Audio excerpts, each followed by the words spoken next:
This is The Perfect Image, Jessie Hunt Psychological Suspense Series, Book 16, written by Blake Pierce, narrated by Debbie Soelter. Prologue. Jessie, will you marry me? Her jaw dropped at the question. Was Ryan Hernandez really proposing to her? As she looked down at him, kneeling in the snow in the small California mountain town of Wild Pines, her brain could barely process what was going on. When she went to bed last night, she was just happy that she, Ryan, and her sister Hannah were alive after facing off with the notorious serial killer called the Night Hunter.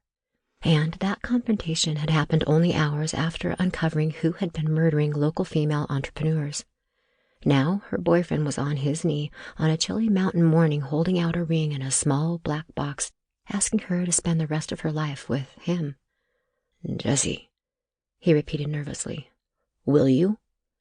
She realized that she'd been staring silently at the ring for longer than might be considered customary. She blinked hard, snapping herself out of it. Yes, she exclaimed with tears in her eyes. Of course I will. Ryan's face cracked into a wide smile. He stood up and put the ring on her finger before giving her a long kiss.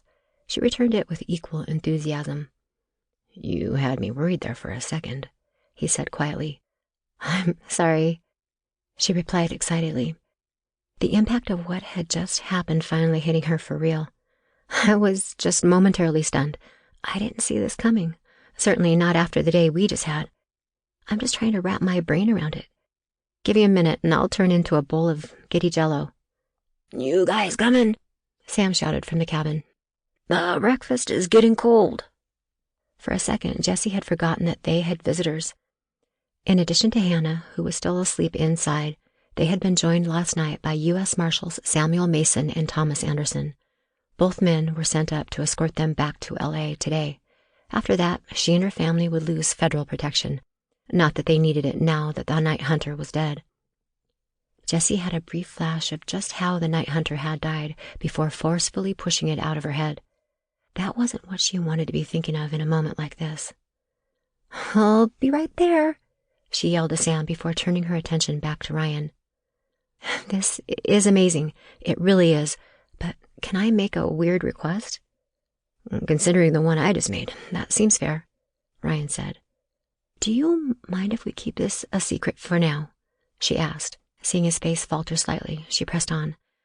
I get that you want to shout it to the world, and I do too. But you know that we're going to have tons of department debrief. Sample complete. Ready to continue?